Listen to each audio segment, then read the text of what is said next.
I'm a Google certified educator, trainer, and an innovator. I've been an educator for the past 12 years, and over this time, I've worked as a classroom teacher, e-learning leader, IT manager, and PLD facilitator. Through this journey, I've become heavily involved with Google for Education tools, and I now work as the Google for Education manager at Noel Leeming, which for those of you in Australia is a large electronic company in New Zealand.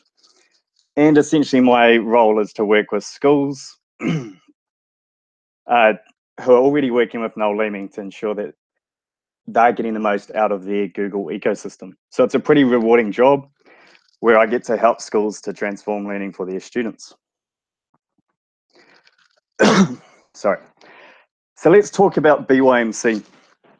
I would consider it best practice to manage your devices as a school, as it will create an efficient environment that will ultimately save teachers and IT administrators time and money, which ultimately means teachers can focus on teaching rather than worrying about the technology itself. Many schools do manage their devices, and that's the devices that are school procured. However, with many schools looking to move towards parent procured models, it is often the case where they are not in a position, they do not think they're in a position to manage those devices that they do not actually own. This is the potential to create a messy and technical environment. But if schools look at the benefits to parents of managing these devices, then we can begin to move to a situation where parents are happy and schools are able to manage all the devices that students are using in an efficient and effective way. So what are we going to cover today? First of all, why Chromebooks? Second of all, parent concerns with BYD. Thirdly, how we can use Chrome education as a solution. The fourth thing is how we can really engage parents in that process. And the last thing we're going to talk about is running a successful BYMC program and what that takes. But firstly, why Chromebooks? If we're talking about a BYD environment in general, we want a device that is lightweight and durable and something that's going to really last while students are putting them in their bags and out playing at lunchtime, for example. So the new Chromebooks, some of the newer Chromebooks that are coming out are actually really rugged and spill-proof and what we'd say military spec. So in this instance, that's going to be a really good device that's fit for purpose. Importantly, in the classroom, we know that Chromebooks boot up very quickly in less than sort of 6 seconds. So we want that learning to happen straight away. So Chromebooks in general make a really good device when we're talking about parent procured models. Importantly, they're very affordable as well. And in most situations where parents are asked to buy a device, this is one of their first concerns is around costs. So we're offering something that is very affordable in the first place. So over the last couple of years, I've been to many parent engagement evenings with various schools. And during these sessions, it's always the same 3 concerns that come up. These are, how do I keep my child safe online? How do I ensure the device becomes enhances learning and doesn't become a toy? And what happens if my child loses their device or it gets stolen? So generally in a BYD program, schools don't have very good solutions for these problems. However, if we look at managing our devices with Chrome education licenses, that gives schools a very good solution to talk to parents about. Before we actually talk about the benefits to parents, it's really important to understand what Chrome education actually does. So if we look at the features here, one is that you can lock devices so that only those devices with users in your domain, only users in your domain can use those devices. So one of the first settings I normally recommend is to enforce users of your domain as the only ones that can log in and get rid of guest mode. By doing this, schools are able to limit the different distractions and enforce policies through these other areas of the management console here, such as pushing apps and extensions. So we can push out really good apps and extensions that are going to be beneficial for learning. We can also block those apps or extensions that might be seen as a distraction. So really importantly as well, we can enforce policies. So we can make sure Google Safe Search and YouTube restricted modes are on all the time, which will keep kids safe online. And the last thing there is that we can also administer tests at scale using different kiosk modes for high stakes testing, where we can just make that one tab open on that device and nothing else. The student doesn't have an option to open any other tabs. But when we're talking about the concerns that parents have, the first one that is a huge concern for parents is, how do I keep my child safe online? They always say to us there's ways that schools can keep their students safe online at school, but what about when that device comes home? So it's really important to let these parents know that it's the device settings rather than the network settings that ensure that the Chromebook will act in the same way, no matter if the child is at school, home, friend's house, grandma's house, wherever they are, the settings will always be the same. Therefore, safe search settings, various levels of those YouTube restrictions, blocked URLs that the school's deemed inappropriate for learning, they will be blocked 100% of the time.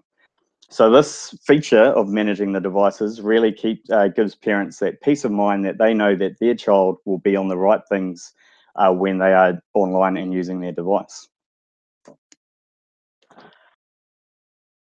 Our second issue that parents often come up with, which is vitally important, is how do I ensure the device enhances learning and doesn't become a toy? By locking those Chromebooks down to the users of the school domain, schools can disable those various apps and extensions that may become a distraction from learning. The newer Chromebooks that can access the Android apps through the Google Play Store, when they are forced to log in as the user of that school domain, only school-approved apps will be shown. So, for example, a student just can't go and download Angry Birds and use that as a distraction from their learning. It's only the ones that the school will deem appropriate to push out for those devices. Schools can also block various online games that they deem are not enhancing learning in any way as well.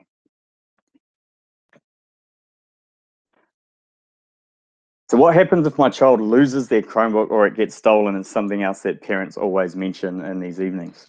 So when the devices are managed, any lost or stolen devices can be disabled within the management console. So when that happens, essentially that device becomes a paperweight and a customized message comes onto that screen.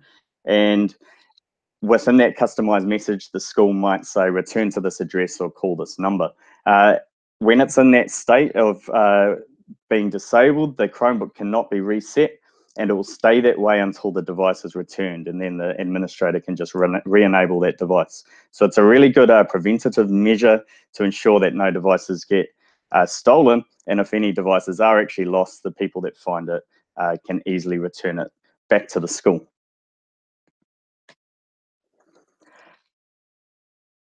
So as part of any BYMC program, engaging parents is crucial. So we need to make parents understand why schools are deciding to go with a bring your managed Chromebook model.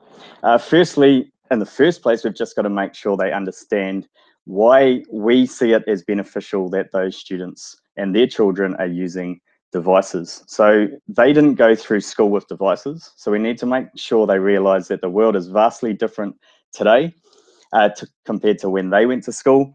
And it is vitally important now that we give our students and their children the opportunities to practice future-focused skills that will allow them to succeed in a rapidly changing future.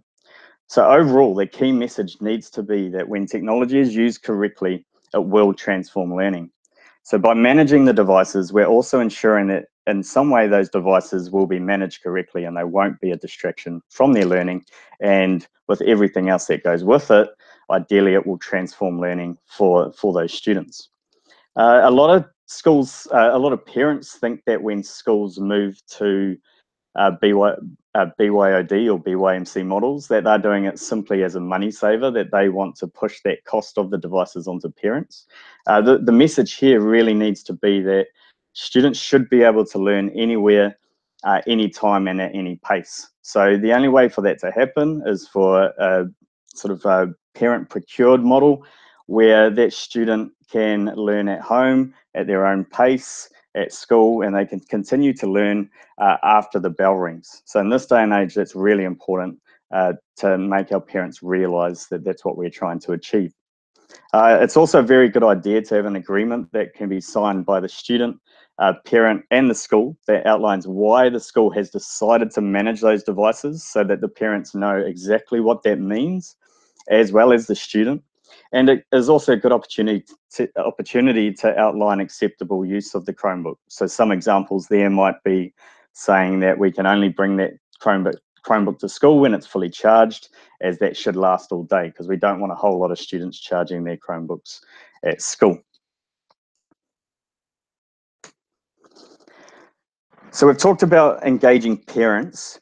One really important thing to realise when we're trying to run a successful BYMC program is that it's more than just the device. And the Google for Education Transformation Centre is an amazing resource that schools can use, and it's got lots of good case studies and examples that we should use to realise that all these things, all these 7 streams that we put in place, or 7 elements that we put in place, when we do it really well, then we really should be able to transform learning. So if we start with the vision of learning, that's always about why are we getting this technology in the classroom? So it's a lot of money to spend and invest if we don't know why we're buying it. So we've really got to think as schools, what's a good vision? What's our vision to transform learning with these devices? From there, then we can look at the learning and the type of learning that should happen now that we've got technology in the classroom. In this instance, well, generally when we've got technology in the classroom, we can really start to put the student at the center of that learning, and it allows for things like choice that previously was inconceivable before we had so much access to technology. Then we can also look at what sort of culture we're promoting within our school. And are we promoting a culture of innovation? Are we allowing those students to feel comfortable to make and learn from their mistakes? And then we look at professional development as well. So when we are implementing technology in schools, it's very important to realise that it is also a huge change for teachers, and we need to invest in that professional development for teachers and give them that time as well. So a site that I'm a huge fan of is the Google for Education Training Centre, and what I really like about that, especially for schools using G Suite for Education, is that teachers have the ability to go on and learn at their own pace, and they can just do it in their own time and work through the different activities and get their different levels of certification as well. Then we talk about the technology, and we've got to realize there that technology, the important thing here is it's only one of 7 elements. And whilst it is really important that if we don't focus on the other 6 elements and give them as much importance as the technology, then we're not likely to be able to really transform learning. So by a BYMC model, we've put technology in place. We've tried to make it effective and efficient through managing those devices. And then it's allowing for all these other things to come through as well. Then we look at the funding and sustainability. We've got to have ways to look at potentially those students that cannot even afford to bring those devices to school, or those that don't. How are we going to ensure that everyone has equitable access to the technology? And how can we make that sustainable over time as well, to make sure that we're renewing that technology as it gets slightly updated as well. In my opinion, in regards to the licenses, as there is a cost, I think that the licenses should be paid for by the school, now that the parents are generally going to buy the majority of the devices. So the schools will get huge benefits out of the licenses and the Chrome education management, and they should see it as an investment in terms of the time and money that they'd save otherwise deploying and managing those devices without Chrome education there. As we've already talked about, community engagement is key, and without engaging our parents and our community, then it's going to be really hard to run a successful BYMC program. We need to realise that the parents will be investing in the device, which in fact means that they're investing in their child's education. They want a return on that investment, and that return on that investment should be teachers using the device to its full potential to transform learning to give those students the skills, those future focused skills that they really need to succeed in an uncertain future. So getting the community involved is a really big part of running a successful BYMC program as well. So if we could get all these 7 elements and focus on them and give them a lot of energy and realize it's not just the technology, then we should be able to come up with a situation where technology is running smoothly in the background. We can manage it in an effective and efficient way. Our teachers are all on the same page in terms of our e-learning vision, what sort of learning happens, what the learning culture is like. They're continually upskilling with their professional development, and we've thought about ways to fund and make that funding sustainable. And we've got great buy-in from our parents and the community as well. So I'll have a look at some, if there's any questions to be asked, and it's important here, if you want to know anything more about that BYMC, often it's not necessarily just a one-size-fits-all model, and I've given a broad overview of how that might work. And if you're interested in hearing about that further, please feel free to get in contact with me. I do have some questions that come up a lot from schools that say, look, we don't need Chrome education licenses because we're already using Hapara as their management tool. So my answer to that is always Chrome education is a device management, where Hapara is more classroom management. And if anyone's used Hapara before, unless you're forcing those students to actually log in as that user through your device management, then they won't show up on the Hapara dashboard, so you don't have those classroom management benefits anyway. So in that instance, if you've got the guest button still enabled, that way it's just saying push guest and none of these settings will apply to you. So whenever I answer that question, it's always really important to say, look, they're different tools. They're both, Hapara's definitely got its benefits as well, but it really works effectively if you've got Chrome education in the first place. So if you want to talk any more about that as well, feel free to get in contact with me. So I haven't got any other questions there that I've seen have come up.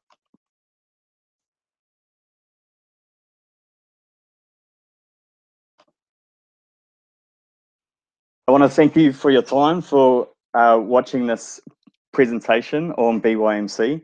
As we move to more parent procured models, and a lot of schools in New Zealand are moving in that direction, it's really important that principals and e-learning leaders and IT administrators really think about those benefits to their schools of managing their devices through Chrome education.